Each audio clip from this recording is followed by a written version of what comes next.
દિવ્યવાણી ગુરુવર્ય પરમ પૂજ્ય સ્વામીશ્રીની દિવ્યવાણીમાંથી સંકલિત. ભૌતિક સત્તા સંપત્તિ સાધનોથી મળતી મોટપ અલૌકિક મોટપ આગળ તુચ્છ છે. સ્વસ્વરૂપનો પ્રકાશ અને ઈષ્ટદેવની ઉપાસના આ વડે જે મોટપ પમાય એ ખરી મોટપ છે. જે આવી પરભાવી મોટપ પામે તેની અલમસ્તાઈ કંઈક નોખી હોય છે. કારણ સત્સંગી તરીકે આવી અલમસ્તાઈમાં રાચી અનુભવ જ્ઞાન પામવું એ આપણું લક્ષ્ય છે. ત્યારે નિરંતર આવી પરભાવી અલમસ્તાઈમાં રાચનારા દિવ્ય સત્પુરુષ ગુરુવર્ય પરમ પૂજ્ય સ્વામીશ્રીએ તારીખ 31 જુલાઈ 2024ની સંકલ્પ સભામાં તે વિશે વિશેષ લાભ આપ્યો હતો. તેને વાગોળીએ અને પરભાવી મોટપના આગ્રહી બનીએ. ગઢડા પ્રથમનું 8મું વચનામૃત. સ્વામિનારાયણ હરે પછી શ્રીજી મહારાજે વાત કરી છે. અમને એવું વર્તે છે જે હું આત્મા છું, અછેદ્ય છું, અભેદ્ય છું, સચ્ચિદાનંદ છું, અને મારી મોટપ છે તે તો સ્વસ્વરૂપનો પ્રકાશ અને ઈષ્ટદેવની ઉપાસના તે વડે છે. પણ ભારે ભારે વસ્ત્ર તથા અમૂલ્ય આભૂષણ તથા રથ, પાલખી, હાથી, ઘોડા તેની જે અસવારી તે વડે કરીને મોટપ નથી. અને જગત બધીના માણસ ને જગત બધીના રાજા સત્સંગી થઈને હાથ જોડીને ઊભા રહે તે વડે કરીને પણ અમારે મોટાઈ નથી. અને આ સત્સંગી સર્વે છે તે વિમુખ થઈ જાય ને મને કોઈ માને નહીં અને પહેરવાને વસ્ત્ર ને રહેવાને જગ્યા ન મળે તેણે કરીને મારી હિણપ થતી નથી. શ્રીજી મહારાજને આત્મારૂપે વર્તવાનું નથી. તેઓ તો સર્વેના આત્મા એટલે કે સર્વે કારણના કારણ છે. તો મહારાજે અમને આવું વર્તે છે એવું શા માટે કહ્યું? તો એક આપણને શીખવવા માટે, અને બીજું જો તમારે અમારી સાથે બનાડવું હશે તો તમારે પણ આવી રીતે વર્તવું પડશે એમ સમજાવવા. મહારાજ આ વચનામૃત દ્વારા આપણને સાચી મોટપનો ખ્યાલ આપી રહ્યા છે. જગતના જીવની મોટપ અને ભગવાનના ભક્તની મોટપમાં બહુ ફેર છે. જગતના જીવની મોટપ શું? તો ગ્રહસ્થ માટે સારો બંગલો, ગાડી, ઝાઝુ દ્રવ્ય, સંપત્તિ, ભૌતિક સાધનો, ભણતર, ડિગ્રી આ બધી આ લોકની મોટપ છે. અને સાધુ માટે ચારે બાજુ બધા હરિભક્તો માને, પૂજે, વિદ્વત્તા હોય, સારું બોલતા આવડતું હોય તે આ લોકની મોટપ છે. આ મોટપને સાચી માની લે તો તે સાધુ કે હરિભક્ત જગતના જીવની જેવી સમજણવાળા કહેવાય. આવી મોટપ મળે ત્યારે સુખી કરે છે ને જતી રહે તો દુઃખી કરે છે. માટે તે ન ઈચ્છતા સ્વસ્વરૂપનો પ્રકાશ અને ઈષ્ટદેવની ઉપાસના વડે પમાતી મોટપને ઈચ્છવી. કારણ કે તે વાસ્તવિક મોટપ છે જે ભગવાનના ભક્તની છે. गुरुदेव परम पूज्य बापजी कहता, मुझे कौन मिला है और कैसा किया है.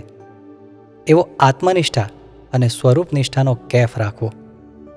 ગઢડા પ્રથમ પ્રકરણના 72મા વચનામૃતમાં શ્રીજી મહારાજે કહ્યું છે, જેને મહાત્મ્ય સહિત નિશ્ચય હોય તેને તો એમ સમજાય જે દિવસે ભગવાનનું દર્શન થયું તે દિવસથી જ કલ્યાણ તે થઈ રહ્યું છે. અને જે જીવ ભાવે કરીને મારું દર્શન કરે તથા મારું વચન માને તેનું પણ કલ્યાણ થઈ જાય તો મારે કલ્યાણનો શો સંશય છે. હળવદના અમરશી ખત્રી દરરોજ તળાવના આરે કપડાં ધોવા તથા રંગવાનું કામ કરતા. આ દરમિયાન શરમ મૂકી ઉચ્ચ સ્વરે સ્વામિનારાયણ મહામંત્રનું રટણ કરતા. ધ્રાંગધ્રા નરેશ ત્યાંથી પસાર થતી વખતે આ સાંભળતા. એક દિવસ તેઓએ અમરશી ખત્રીને નજીક બોલાવી પૂછ્યું, અલ્યા, તું આ મોટેથી સ્વામિનારાયણનું ભજન કરે છે તો સ્વામિનારાયણ તારું કલ્યાણ કરશે એવું લાગે છે? ત્યારે અમરશી ખત્રીએ ક્ષણનો પણ વિલંબ કર્યા વગર કેફથી કહ્યું, બાપુ, સ્વામિનારાયણ ભગવાન મળ્યા ત્યારથી મારું કલ્યાણ તો થઈ જ ગયું છે. પણ મારા ઘરમાં રહેતા ઉંદર, બિલાડા, ગાય, ભેંસ તે મારા ઘરની પ્રસાદી જમે છે માટે તેમનું પણ કલ્યાણ થઈ ગયું. અને બાપુ, આજે તમે મારી વાત સાંભળી તેથી તમારું પણ કલ્યાણ થઈ ગયું. આવું નિશ્ચયનું બળ અને પાવર કોને વર્તે? તો જેને સત્પુરુષ રૂપી ખીલો જબરજસ્ત મળ્યો હોય તેને. આપણા ઉપર અનહદ કૃપા છે કે આપણને સત્પુરુષ રૂપી જબરજસ્ત ખીલો મળ્યો છે. માટે કેફમાં રહેવું, મૂર્તિમાં રહીને જીવના કલ્યાણના સંકલ્પ કરીએ તો મહારાજ જરૂર સિદ્ધ કરે. એક વખતના ઓસ્ટ્રેલિયા વિચરણમાં વિમાની મુસાફરી દરમિયાન બાબુભાઈ કારોત્રાએ ગુરુવર્ય પરમપૂજ્ય સ્વામીશ્રીને પૂછ્યું, દયાળુ, હરિકૃષ્ણ મહારાજ અને આપ આ પ્લેનમાં બિરાજ્યા છો, તો આ પ્લેનમાં બેસનારા માટે આપે શું સંકલ્પ કર્યો? ત્યારે અમે એક પ્રસંગ કહ્યો હતો. એક વખત શ્રીજી મહારાજ કારિયાણીથી સારંગપુર પધારતા હતા. રસ્તામાં એક વૃદ્ધને ચાલતા જોઈ મહારાજે તેમને ગાડામાં બેસાડી દીધા. એટલું જ નહીં, છેક તેમના ઘરે જઈ મૂકી આવ્યા. આ જોઈ ગાડું ચલાવનાર હરિભક્તે મહારાજને કહ્યું, મહારાજ, તમે તો ભારે દયાળુ, છેક એના ઘરે મૂકી આવ્યા. ત્યારે મહારાજે કહ્યું, અમે એને એના ઘરે નહીં, અમારા ઘરે મૂકી દીધા, અમારા ધામમાં પહોંચાડી દીધા.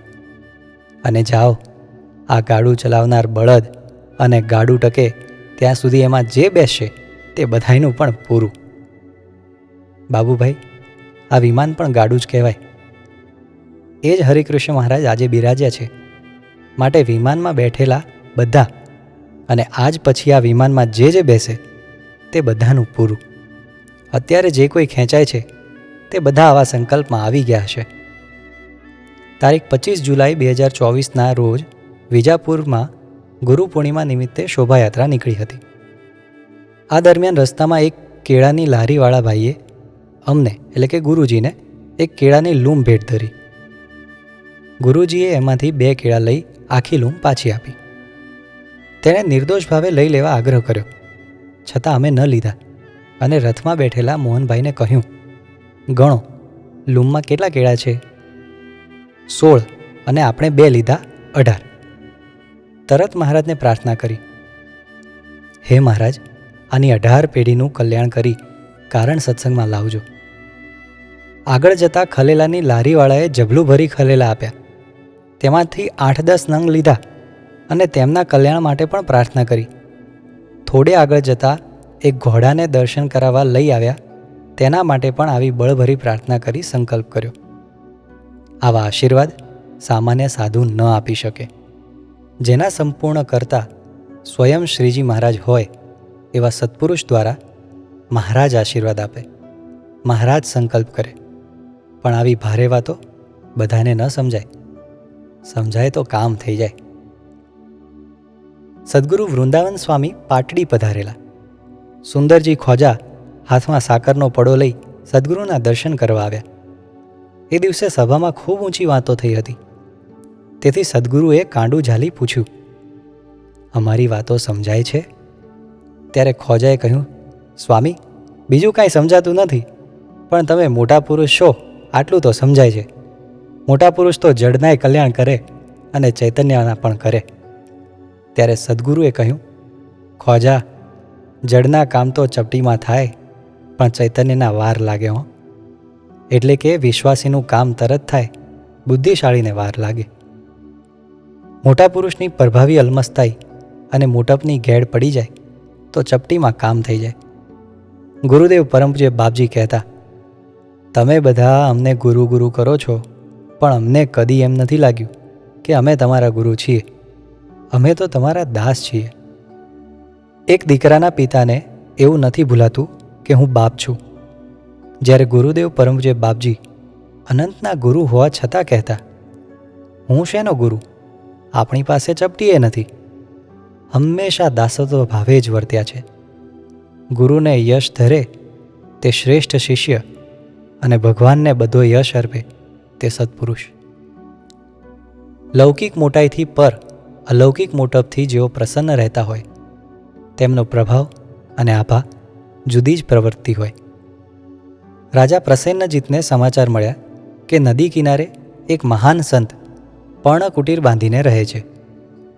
રાજા પોતાના રાજાશાહી ઠાઠ સાથે હાથી પર બેસીને સંતના દર્શન કરવા નીકળ્યા.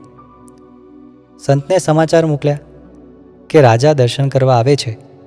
સંતે પર્ણકુટીરમાં જઈ દરવાજો બંધ કરી દીધો. રાજાએ દર્શન કરવા દરવાજો ખખડાવ્યો, પરંતુ સંતે અંદરથી જવાબ આપ્યો, અત્યારે સમય નથી. રાજા દર્શન વિના પાછા ગયા. રાજા બીજી ત્રીજી વાર આવ્યા, તેમ છતાં દર્શન ન આપ્યા. રાજા વિચક્ષણ બુદ્ધિના હતા, તેથી તેમણે વિચાર્યું, સંત કેવા અલમસ્ત છે. હું મારી મોટેબ લઈને જઉં છું એટલે દર્શન થતા નથી. પછી તો રાજા એકલા ગયા. પર્ણકુટીરનું દ્વાર ખખડાવી કહ્યું, ખોલો, હું તમારો દાસ સેવક આપના દર્શન કરવા આવ્યો છું. સંત તરત દ્વાર ખોલી ભેટી પડ્યા. સંતને રાજાધિરાજ એવા ભગવાન મળ્યાનો કેફ હતો, તેથી રાજાની મોટેબથી અંજાયા નહીં.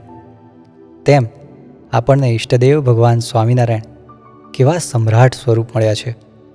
એનો કેફ હોય તો લોકનું બધું તુચ્છ થઈ જાય, બધું કંગાળપણું ટળી જાય. બસ કેવા મહારાજ મળ્યા છે અને કેવા કર્યા છે, એવા પ્રાપ્તિના કેફમાં નિરંતર રાચેલા રહીએ.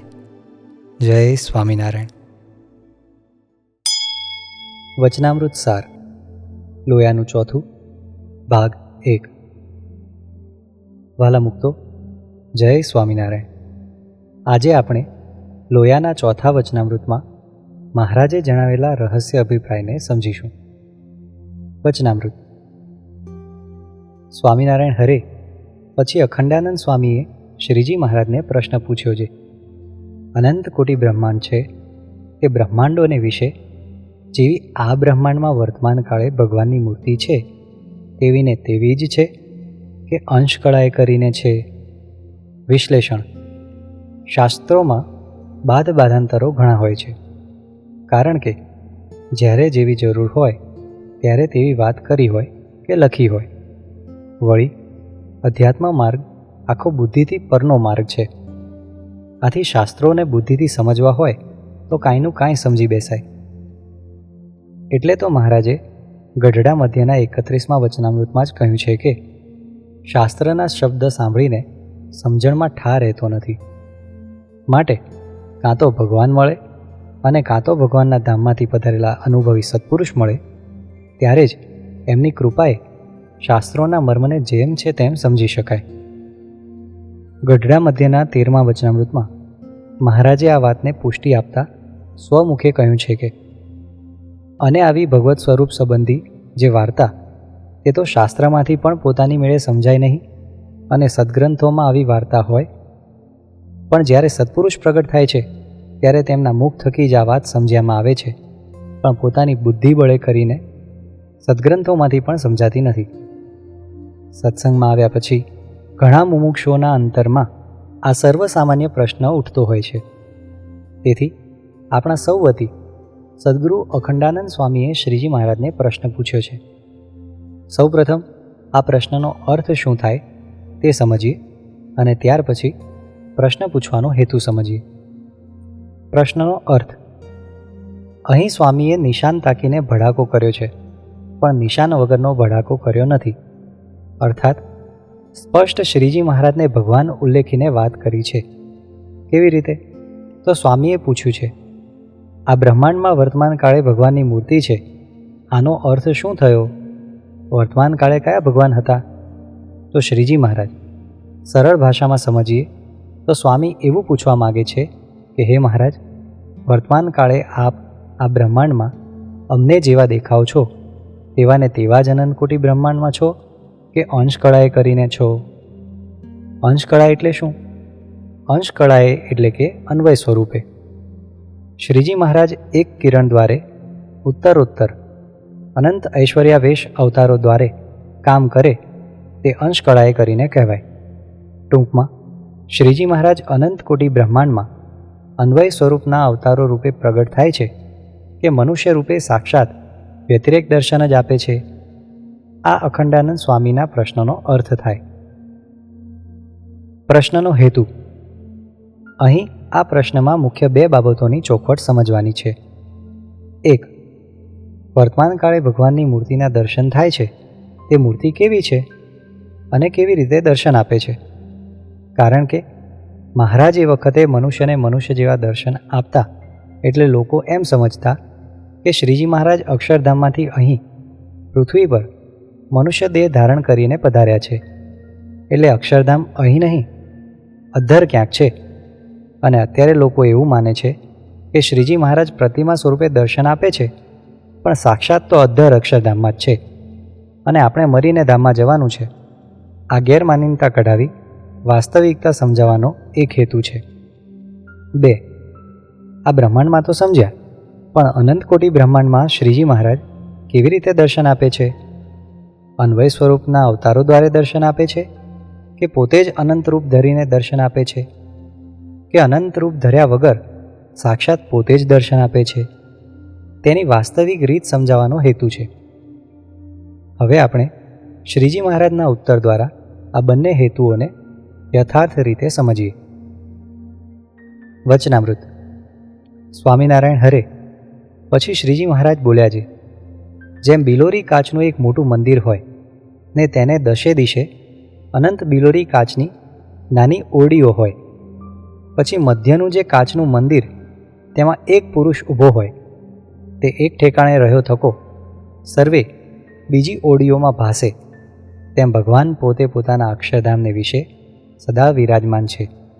અને મૂળ માયામાંથી ઉપજ્યા જે અનંતકોટી પ્રધાન પુરુષ તે થકી અનંતકોટી બ્રહ્માંડ ઉપજે છે. પછી તે ભગવાન પોતાના અક્ષરધામમાં એક ઠેકાણે રહ્યા થકા પોતાની ઈચ્છાએ કરીને અનંત કોટી બ્રહ્માંડને વિશે અનંત રૂપે દેખાય છે. વિશ્લેષણ. અહીં શ્રીજી મહારાજ બિલોરી કાચના મંદિર અને ઓરડીના દ્રષ્ટાંત દ્વારા પોતાની પ્રભાવી રીત સમજાવી રહ્યા છે. જેમ બિલોરી કાચના મંદિરની મધ્યમાં કોઈ એક પુરુષ ઊભો હોય તો તે ફરતે અનંત કાચની ઓરડીઓમાં ભાસે છે, તેમ બિલોરી કાચના મંદિરને ઠેકાણે અક્ષરધામ છે અને અનંત ઓરડીના ઠેકાણે અનંતાનંદ બ્રહ્માંડો છે અને પુરુષના ઠેકાણે સ્વયં પૂર્ણ પુરુષોત્તમ સ્વામિનારાયણ ભગવાન છે. એટલે કે શ્રીજી મહારાજ પોતે પોતાના અક્ષરધામમાં જ રહ્યા થકા અનંત કોટી બ્રહ્માંડોમાં દેખાય છે, પણ બીજું રૂપ ધરવું પડતું નથી. આ જ શ્રીજી મહારાજની યોગ કળા છે. હજુ આને વિસ્તૃત રીતે સમજીએ, કારણ કે દ્રષ્ટાંત હંમેશા એકદેશી હોય. કોઈ એક બાબત પૂરતું લાગુ પડતું હોય, સર્વ રીતે લાગુ ન પડતું હોય, તો આ દ્રષ્ટાંત કઈ રીતે લાગુ પડે છે અને કઈ રીતે લાગુ પડતું નથી તેને સમજીએ. કઈ રીતે લાગુ પડે છે? પુરુષ બિલોરી કાચના મંદિરમાં ઊભો રહ્યો થકો જ અનંત ઓરડીઓમાં દેખાય છે, પણ એણે અનંત રૂપ ધર્યા નથી. એક જગ્યાએ રહ્યા થકા જ અનંત જગ્યાએ દેખાય છે, તેમ શ્રીજી મહારાજ પણ અક્ષરધામમાં રહ્યા થકા જ અનંત કોટી બ્રહ્માંડમાં જ્યાં જેને જેવી જરૂર હોય ત્યાં તેને તેવી રીતે દેખાય છે, પણ તેમને અનંત રૂપ ધરવા પડતા નથી. કઈ રીતે લાગુ નથી પડતું? કાચની અનંત ઓરડીઓમાં જે પુરુષ દેખાય છે તે વાસ્તવિક નથી, માત્ર પ્રતિબિંબ છે, આભાસ છે. જો કાચની ઓરડી તૂટી જાય તો પુરુષ દેખાતો બંધ થઈ જાય. જ્યારે શ્રીજી મહારાજ અનંત કોટી બ્રહ્માંડમાં દેખાય છે તે માત્ર આભાસ નથી. શ્રીજી મહારાજ પોતે જ સાક્ષાત અનંત કોટી બ્રહ્માંડોમાં દર્શન આપે છે, પણ અનંત રૂપ ધરતા નથી. તેથી આ બાબતે તે એકદેશી કહેવાય. આ વાતને વિશેષ સમજવા માટે એક અક્ષરધામનું રૂપ અને બીજું અવરભાવ અને પરભાવ, આ બે શબ્દને સમજવા ફરજિયાત છે. અક્ષરધામ એટલે શ્રીજી મહારાજની મૂર્તિમાંથી નીકળતો અધો ઉર્ધ્વ ચારે કોરે પ્રમાણે રહિત એવો તેજનો સમૂહ. આ તેજનો સમૂહ ક્યાં હોય? તો જ્યાં મહારાજની મૂર્તિ હોય ત્યાં, અર્થાત મહારાજની મૂર્તિ અને તેજનો સમૂહ કહેતા અક્ષરધામ, આ બે કદી જુદા પડતા જ નથી, પડી શકે જ નહીં. આમ અક્ષરધામ એ કોઈ સ્થાનવાચક શબ્દ નથી, અર્થાત કોઈ ફિક્સ જગ્યા નથી કે સ્થાન નથી.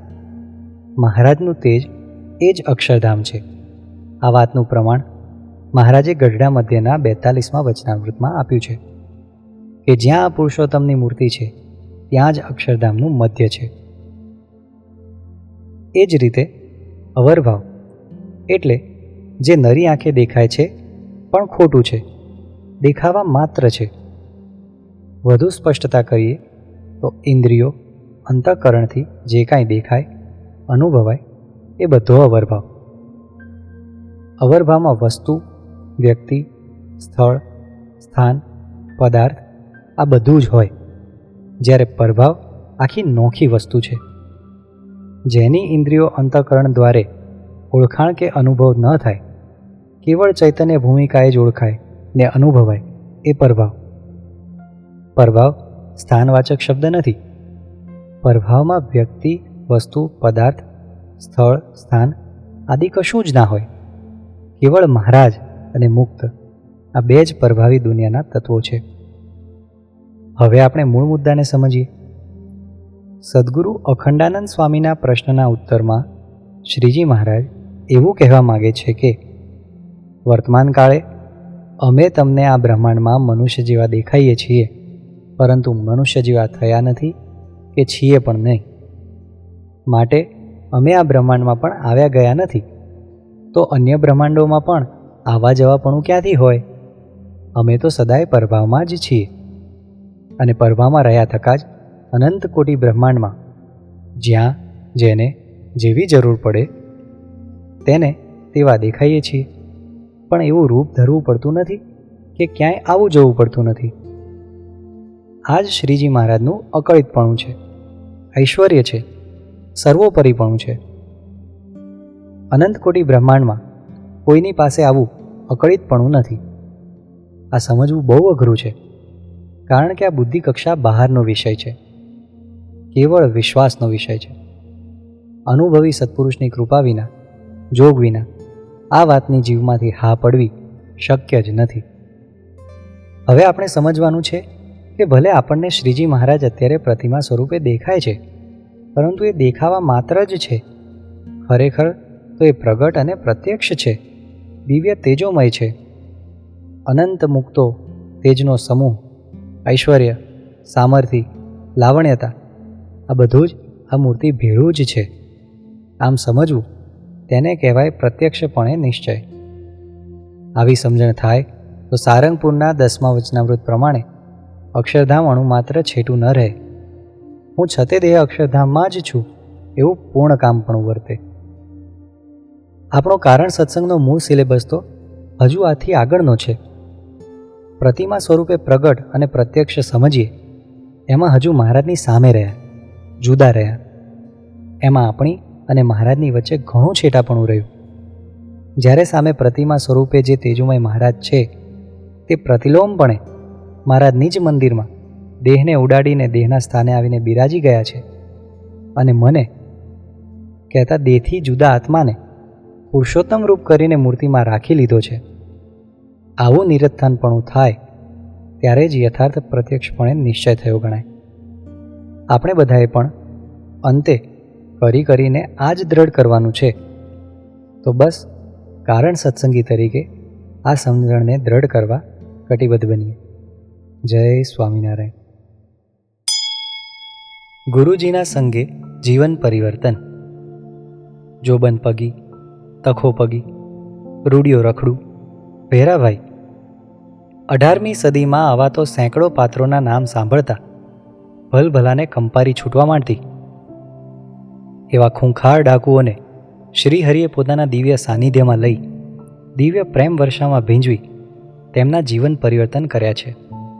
તીર કામઠા છોડાવી હાથમાં માળા ગ્રહણ કરાવી છે.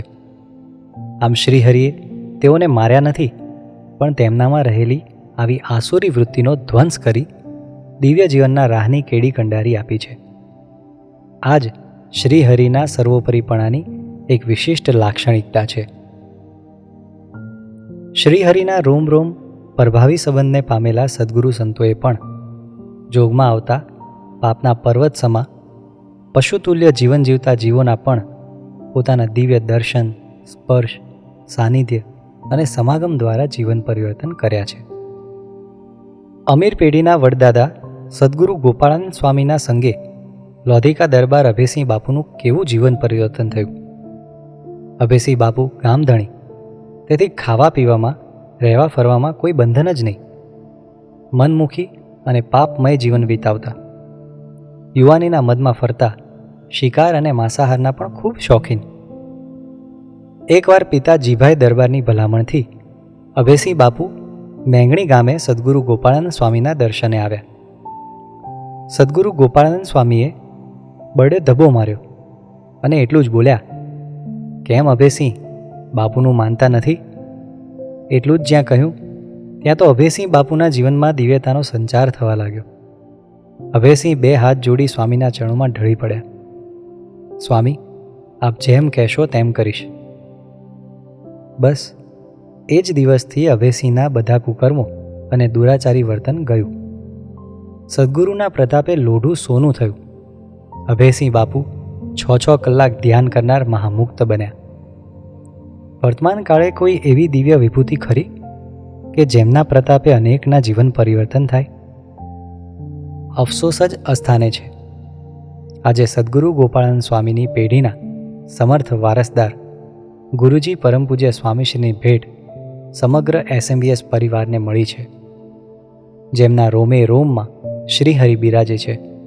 તેથી જ તો તેઓ શ્રીના દિવ્ય પ્રસંગે, દિવ્ય સ્પર્શે, દિવ્ય સાનિધ્યે, દિવ્ય માતૃવાત્સલ્યથી અનંતના જીવન પરિવર્તન થયા છે અને દિવ્ય જીવનના રાહે ચાલતા થયા છે.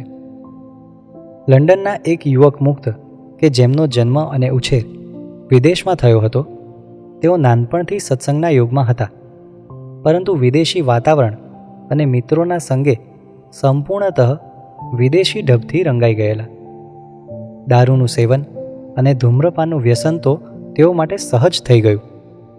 મનસ્વી વર્તનથી તેઓને કારણે રોજ ઘરમાં ડખા ઝઘડા થતા.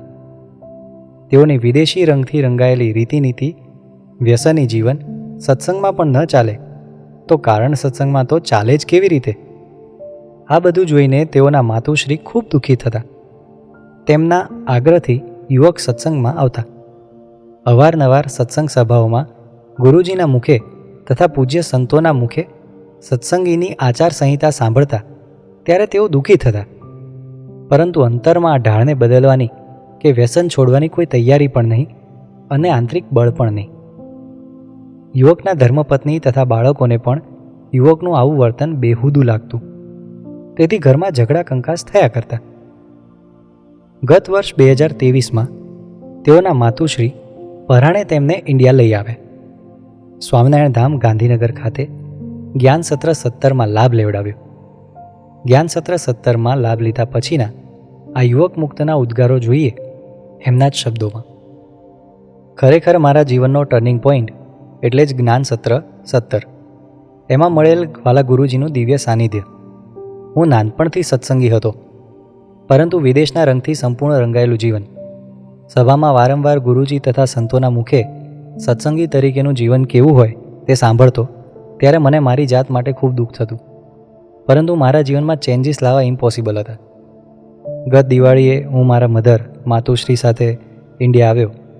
મારું જીવન આવું હતું તે ગુરુજી જાણતા હતા, છતાંય મને તેઓ પોતાની સાથે રાખતા. બેસતા વર્ષે તો મને ભેટ્યા અને કહ્યું, ભૈલા તું આવ્યો, અમે તારા પર ખૂબ રાજી છીએ. બસ આ જ સમયથી મારામાં ગુરુજીની દિવ્યતાનો સંચાર થવા લાગ્યો. એ પછી જ્ઞાન સત્ર 17માં પ્રથમ દિવસના પ્રથમ સેશનથી જ સેવક આગળ બેસતો. ગુરુજીની દિવ્યવાણીનો અને અમી દ્રષ્ટિનો લાભ પામી ખૂબ ગદગદિત થઈ જતો. મારા આંતરતંત્રમાં ખળભળાટ મચી જતો. એમાંય ગુરુજી કૃત રટન ટૂલ્સ, હું જગતનો જીવ નથી, ભૌતિક સુખો મારા માટે નથી, હું દેહ છું જ નહીં, મારે દેહના ભાવો છે જ નહીં, હું અનાદિમુક્ત જ છું, અખંડ મૂર્તિમાં જ છું. મારા માનસપટ પર એવી અમિટ છાપ પાડી ગયા કે જાગ્રત સ્વપ્ન સુષુપ્તિમાં પણ આ જ રટણ આપમેળે ચાલ્યા કરતું. એમાંય દરરોજ પ્રાતઃ સમયે થતા ગુરુજીના નિકટ દર્શન વખતે થતો દિવ્ય સ્પર્શ તથા એમની દિવ્ય દ્રષ્ટિએ તો જાણે મારા જીવનમાં કંઈક જાદુ જ કરી દીધો. પછીથી જીવનમાંથી વિદેશી રંગ ઉતરી સત્સંગનો ખરો રંગ ચડી ગયો. મારી 14 વર્ષની ઉંમરથી પડેલી ડ્રિંક કહેતા દારૂ સેવન કરવાની લત ગુરુજીના દિવ્ય વાલથી 41 વર્ષે છૂટી અને 18 વર્ષની ઉંમરથી સ્મોકિંગની પડેલી આદત પણ આજે વિના પ્રયાસે છૂટી ગઈ. જ્ઞાન સત્ર 17 બાદ સેવક વિધાઉટ બ્રેક એક પણ દિવસનો ગેપ પાડ્યા વગર જ્ઞાન ધ્યાન ચિંતન ભરી રહ્યો છે. પ્રાતઃ પૂજા પણ ખૂબ રસપૂર્વક થાય છે. ક્યારે પૂજા કરવા બેસું ને મહારાજને મળું એવો હરખ થાય છે. સવારના 6:45 થી 9:45નો સમય હું સંપૂર્ણ પ્રભુમય વિતાવું છું. બહારનું જમવાનું આપમેળે બંધ થઈ ગયું છે. ઓફિસમાંથી ગોઠવેલ પાર્ટીઓ કે કોન્ફરન્સ મિટિંગમાં ન છૂટકે હાજરી આપવાની થાય તો પણ અંતરથી સતત રટણ ટૂલ્સનું રટણ હું જગતનો જીવ નથી ચાલુ જ રહે છે, જેથી ત્યાંના ભોગવિલાસ કે વ્યસન મને અડી શકતા નથી. ઘરનું ઝઘડા કંકાસનું વાતાવરણ આજે આનંદમાં બદલવા લાગ્યું છે. ટીવી, અંગ્રેજી સંગીતનો શોખીન કીડો હતો ને આજે એ બધાનો અંતરથી મને સંપૂર્ણ અનાદર વર્તે છે. આજ સુધી આવો વેડફેલો સમય હવે પરિવારને આપું છું. મારા જીવનમાં બદલાવની અસર ઘરમાં પણ આવી રહી છે. મારા જીવનની બદલાતી કરવટ જોઈ મારા માતુશ્રી રાજી થઈ રહ્યા છે તો ગુરુજી અને મહારાજ કેવા રાજી થતા હશે. આજે મારા જીવનની પરિવર્તન ગાથાનો સંપૂર્ણ શ્રેય ગુરુજીના ચરણે સમર્પિત કરું છું. વિના દાખલે, વિના ટકોરે, માત્ર માતૃવત્સલ્ય સ્નેહ અને દિવ્ય સ્પર્શથી પરિવર્તન આણનાર આ દિવ્ય પુરુષ ગુરુજી પરમ પૂજ્ય સ્વામીશ્રી કેવા ભવ્ય અને દિવ્ય છે. રખે આવા દિવ્ય પુરુષને સેવાના રહી જાય. જય સ્વામિનારાયણ. અહો આપનું માતૃવાત્સલ્ય. ગુરુદેવ બિરાજતા ત્યારે આજો બ્રહ્માનંદ સ્વામી આવ્યા. ગુરુદેવ પરમ પૂજ્ય બાપજી એક સંત સાથે હળવી રમૂજ કરતા બોલ્યા. ઉપસ્થિત સર્વે સંતગણમાં હાસ્ય રસનું મોજું ફરી વળ્યું. ગુરુદેવના મુખ પર પણ સ્મિત રેલાયું. ગુરુજીના દિવ્ય સાનિધ્યની એક પળ. સ્વામી, આપનું શરીર ઘણું સુકાઈ ગયું છે નહીં? ગુરુજી બોલ્યા. ગુરુજીની સાથે સેવા બજાવી રહેલા સંતોએ અંદરો અંદર હસવું તો ખૂબ આવ્યું, પણ ગુરુજીની ઉપસ્થિતિમાં મુખમાં મલકાયા. સ્વામિનારાયણ ધામ પર સેવા બજાવતા સંત વૃંદમાં એક સંતને અવરવામાં સ્થૂળ શરીરની પ્રસાદી મળી હતી.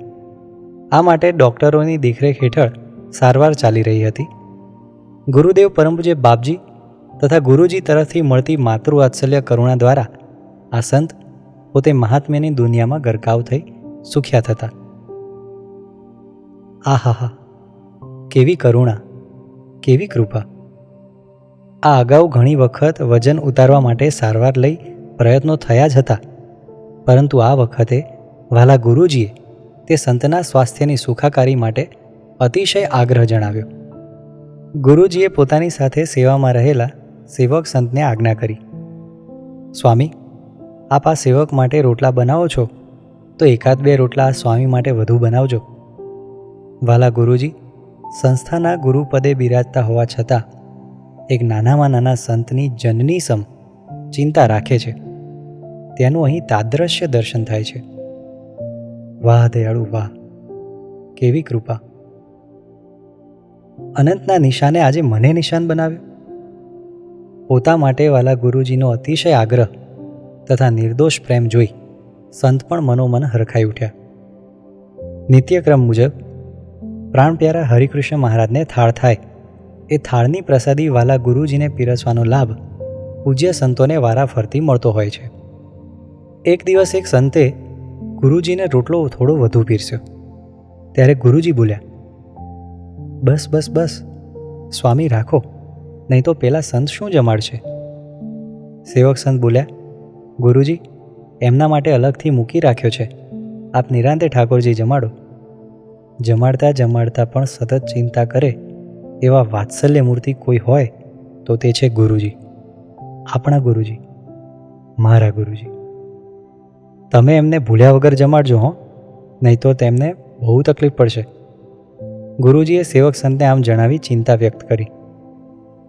ગુરુપણું તો લગી રહે જોવા ના મળે. કેટલું નિર્માનીપણું! નર્યો દાસભાવ, નિતરતો દાસભાવ. હમણાં જો પોતે આજ્ઞા કરે તો તે સંતની સેવામાં 10 સેવકો હાજર થઈ શકે તેમ હતું, છતાં પોતે ચિંતા રાખે.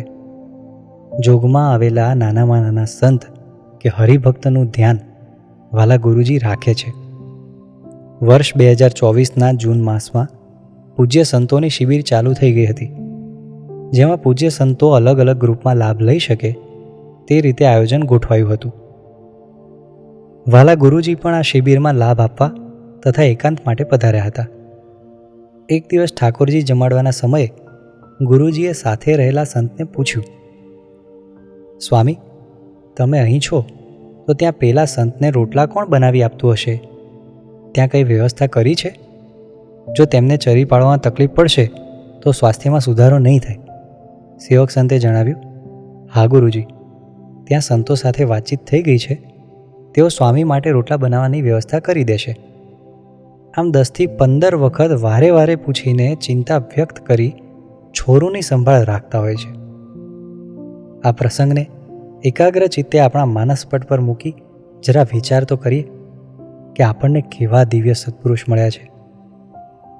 જેમ મા પોતાના દીકરાનું વારે વારે ધ્યાન રાખે એ જ રીતે એ દિવ્ય પુરુષ આપણું ધ્યાન રાખે છે. આધ્યાત્મિક માર્ગ હોય કે વ્યવહારિક માર્ગ હોય, જ્યારે જ્યારે આપણા પર કોઈ તકલીફ આવી હોય તો એ પુરુષ હંમેશા આપણી વારે આવ્યા છે. હવે એક સાચા શિષ્ય તરીકે આપણી ફરજ બને છે કે આ દિવ્ય પુરુષનું આપણે જતન કરીએ. આપણા વર્તને કરી એમને ભીડો પડે, એ દુઃખી થાય કે ઓશિયાળા થાય એવું ન કરીને સાચું શિષ્યત્વ અર્પણ કરીએ. જય સ્વામિનારાયણ. એસએમવીએસના શૂરવીર યોદ્ધા. મા ભૂમ માટે સરહદ પર લડતા શૂરવીર યોદ્ધા હરપળ હોમાઈ જવા તૈયાર હોય છે.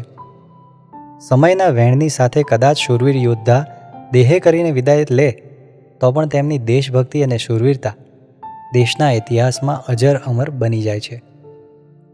તેમ મૂર્તિ નિવાસી પરસોત્તમભાઈ રામાણીને વાલા ગુરુજી પરમ પૂજ્ય સ્વામીશ્રીએ એસએમવીએસના શૂરવીર યોદ્ધાથી નવાજ્યા છે.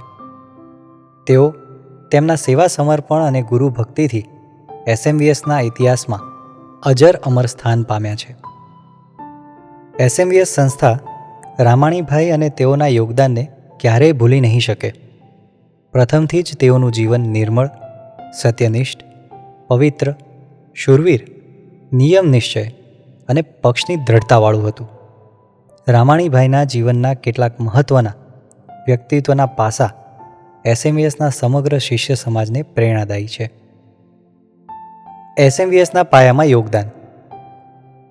ઈસવીસન 1974માં ઘનશ્યામનગર મંદિરના પ્રારંભથી લઈ ઈસવીસન 2024 સુધી પૂરા 50 વર્ષ તેઓએ એસએમવીએસ સંસ્થાના ટ્રસ્ટી તરીકેનું સ્થાન અકબંધ રાખી ટ્રસ્ટી પદ સેવાની સુવર્ણ જયંતિ ઉજવી છે. ઈસવીસન 1970માં ગુરુદેવ પરમપૂજ્ય બાપજીએ ઘનશ્યામનગર મંદિર બનાવવાનો સંકલ્પ કર્યો ત્યારે સૌ પ્રથમ રામાણીભાઈએ જ પોતાની શ્રીજી એન્ડ કંપનીમાંથી 50%થી વધુ રકમના સૌજન્ય બની જમીનનો દસ્તાવેજ કરવાની સેવાનો લાભ લીધો હતો. સંસ્થાના પ્રારંભથી જ ગુરુદેવ પરમપૂજ્ય બાપજીનો ડાબો હાથ બની અડીખમ ઊભા રહ્યા. ગુરુદેવ કહેતા, સમગ્ર એસએમવીએસના સમાજમાં મને કોઈ સૂચન કરી શકે, પ્રાર્થના કરી શકે તો હરિભક્તમાં રામાણી અને સંતોમાં સ્વામીશ્રી, કહેતા ગુરુજી. માટે આ સ્વામીશ્રી અમારો જમણો હાથ અને રામાણી અમારો ડાબો હાથ છે. ઈસવીસન 1974માં ઘનશ્યામનગર મંદિર નિર્માણ પામ્યું ત્યારથી 40 વર્ષ સુધી નિત્ય રામાણીભાઈના ઘરેથી જ ઠાકોરજીના થાળની સેવા થઈ છે. તેઓ ગુરુજી પરમપૂજ્ય સ્વામીશ્રીની દીક્ષાવિધિ તેમજ સંસ્થામાં ઉજવાનાર નાના મોટા તમામ ઉત્સવ મહોત્સવના સાક્ષી બન્યા છે. એટલું જ નહીં, ગુરુદેવ પરમપૂજ્ય બાપજી અને ગુરુજીના યુએસએના પ્રથમ સત્સંગ વિચરણના પણ તેઓ સાક્ષી રહ્યા છે. તેઓ પોતે તન મન ધનથી સંસ્થાને સમર્પિત રહી જીવન જીવ્યા છે. એટલું જ નહીં, પોતાના પરિવારના સભ્યોને પણ મહારાજ અને ગુરુદેવ ગુરુજીના મહિમાથી ભરી શ્રીજી અર્થે જીવન જીવવાની પ્રેરણા આપી છે. સંસ્થામાં આજે એમના પરિવારમાંથી એક દીકરાએ સંત દીક્ષા ગ્રહણ કરી છે અને 6 દીકરીઓએ ભક્તિ નિવાસમાં ત્યાગી દીક્ષા ગ્રહણ કરી છે. આ સિવાય 4થી વધુ સભ્યો આજીવન સેવામાં સમર્પિત થઈ મહારાજ અને મોટાના અંતરનો રાજીપો લઈ રહ્યા છે. ઉપરાંત સમગ્ર પરિવારને રામાણીભાઈએ સંસ્થા માટે સમય, શક્તિ, બુદ્ધિ, આવડતનો ઉપયોગ કરવાની ઉત્તમ શીખ આપી છે. વળી તેઓએ પોતાના પરિવારના મોભી બની પરિવારને એક તાંતણે જોડી રાખી ગુરુજીના હેપી ફેમિલી પ્રોજેક્ટના ઉત્તમ ઉદાહરણરૂપ પરિવારનું સર્જન કર્યું છે. એસએમવીએસના શૂરવીર યોદ્ધા. શ્રી રામાણીભાઈનું પ્રથમથી જ શૂરવીરતાનું અંગ હતું. સંસ્થા માટે, ગુરુદેવ માટે કોઈ હીણું બોલી જાય તો ક્યારેય તેઓ પાજી પલાવની છાયામાં દબાયા નથી, બલકે શૂરવીર થઈ સંસ્થા અને ગુરુને વફાદાર રહી સમયે પક્ષ રાખ્યો છે. સંસ્થામાં અનેક વિકટ સંજોગો, પરિસ્થિતિ, કષ્ટો, માન અપમાનના ઝંઝાવાતોની વચ્ચે પોતે સંસ્થાની પડખે અડીખમ ઊભા રહ્યા છે. વિઘ્ન સંતોષીઓએ ઘનશ્યામનગર મંદિર ખાલી કરવાની ધમકી આપેલી ત્યારે એક બાજુ શ્રી રામાણીભાઈ અને બીજી બાજુ કમળાપુરના હરિભક્તોએ ગુરુદેવ પરમપૂજ્ય બાપજીને નિશ્ચિંત કરી દીધેલા કે દયાળુ, અમે બંગડીઓ નથી પહેરી. આપને આ મંદિર ખાલી કરાવનાર જન્મ્યો છે કોણ? પ્રભાવી સ્વરૂપ ગુરુદેવ પરમપૂજ્ય બાપજી તો અલમસ્ત હતા. તેઓને તો કોઈ ચિંતા કે ભય ન હતા. પરંતુ ખરા સમયે શ્રી રામાણીભાઈએ પોતાનું ઉત્તમ શિષ્યત્વ અદા કરી ગુરુદેવ પરમપૂજ્ય બાપજીના અંતરના રાજીપાની મૂડી ભેગી કરી હતી.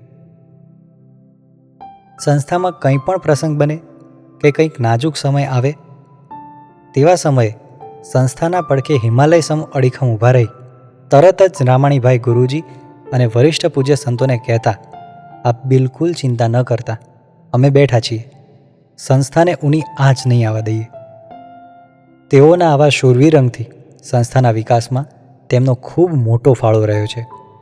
તેથી લંડન ખાતે અંતિમ દર્શન વખતે ગુરુજીએ સમગ્ર એસએમવીએસના સમાજને આજ્ઞા કરેલી કે રામાણીભાઈ એસએમવીએસના શૂરવીર યોદ્ધા હતા, માટે ભારત ખાતેથી તેમની અંતિમ યાત્રા એક શૂરવીર યોદ્ધાની જેમ ખૂબ સન્માનપૂર્વક કાઢજો. સૌ તેઓના દર્શન માટે પધારજો. શૂરવીર યોદ્ધાને કફન ન હોય, દેશનો રાષ્ટ્રધ્વજ સજાવવામાં આવે તેમ શ્રી રામાણીભાઈના પાર્થિવ દેહને પણ કફન નહીં, સંપ્રદાયનો વિજય ધ્વજ સજાવવામાં આવે. ગુરુદેવ પરમપૂજ્ય બાપજીનો રાજીપો. ગુરુદેવ પરમપૂજ્ય બાપજીએ સંસ્થાનું પ્રથમ ટ્રસ્ટ બનાવ્યું ત્યારથી વાલા ગુરુજીને કાયમી પ્રમુખ તરીકે નિમ્યા, તેમ શ્રી રામાણીભાઈને સંસ્થાના પ્રથમ ટ્રસ્ટી તરીકે નિમી દીધેલા.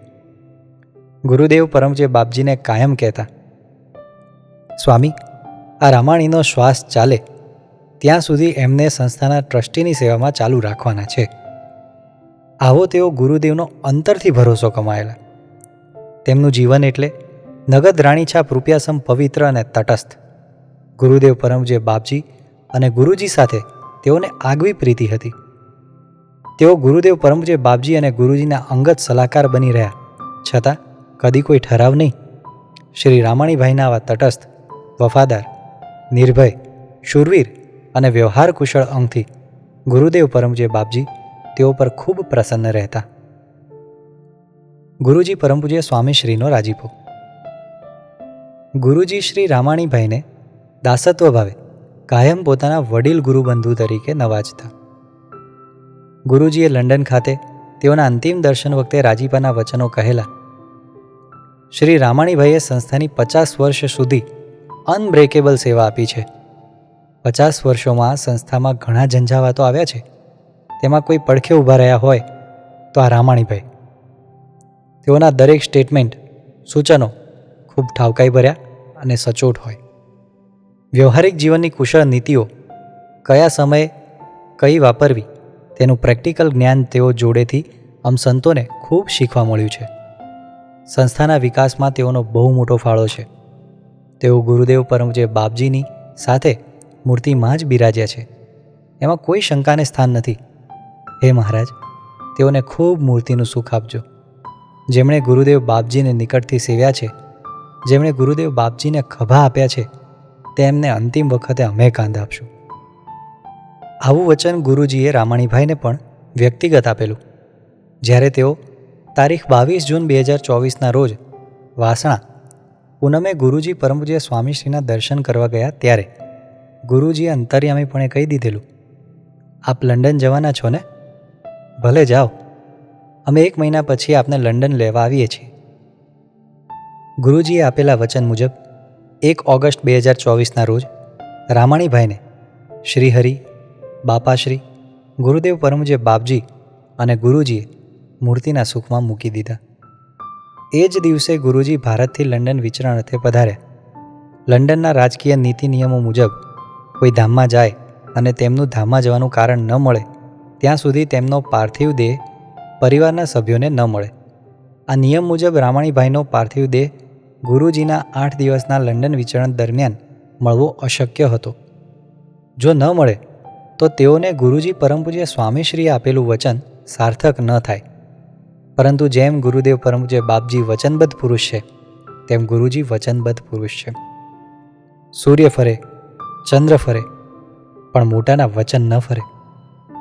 એ ન્યાય આટલી અશક્ય લાગતી પરિસ્થિતિ તથા લંડનના નીતિ નિયમોની જડતામાં પણ ગુરુજીની વચનબદ્ધતા પૂર્ણ કરવા મહારાજ ભેળા પડ્યા. અને ગુરુજી લંડનથી કેનેડા ખાતે વિચરણમાં પધારવાના 1 દિવસ પૂર્વે તારીખ 8 ઓગસ્ટ 2024ના રોજ રામાણીભાઈના પાર્થિવ દેહને લંડન મંદિર ખાતે લાવવામાં આવ્યો. ગુરુજી, પૂજ્ય સંતો તથા તેઓના પરિવારના સભ્યોએ રામાણીભાઈના દંડવત દર્શન કર્યા. દુનિયાની દ્રષ્ટિએ એવું થાય કે તેઓ અચાનક ધામમાં ગયા, પણ આ ગુરુજી પરમપૂજ્ય સ્વામીશ્રીનું પ્રી પ્લાનિંગ જ હતું. ગુરુજીનું અહીં ભારત ખાતે ગરધણી મુક્તોની શિબિરમાં જે વિશિષ્ટ હારથી પૂજન થયું હતું તે હારને ગુરુજીએ પૂજ્ય સંતોને કહી લંડન સાથે લેવડાવ્યો. લંડન તે મૂકી રખાવ્યો. સંતો હરિભક્તોને આ હારનું રહસ્ય ખબર નહીં, પરંતુ અંતિમ દર્શન વખતે ગુરુજીએ હાર મંગાવ્યો અને શ્રી રામાણીભાઈને પહેરાવ્યો હતો. પૂરા 10 દિવસ પછી પણ હાર સંપૂર્ણ તાજો હતો. અંતે ગુરુજીએ તેઓના પરિવારના સભ્યો તથા બંને દીકરાઓ આ સત્સંગનો તથા મહારાજ અને મોટાના અંતરનો રાજીપાનો વારસો સાચવે તેવા ભલામણયુક્ત ખૂબ આશીર્વચનો પાઠવ્યા. જય સ્વામિનારાયણ. આ વિડીયો જો આપને પસંદ આવ્યો હોય તો તેને લાઈક કરો અને શેર કરો.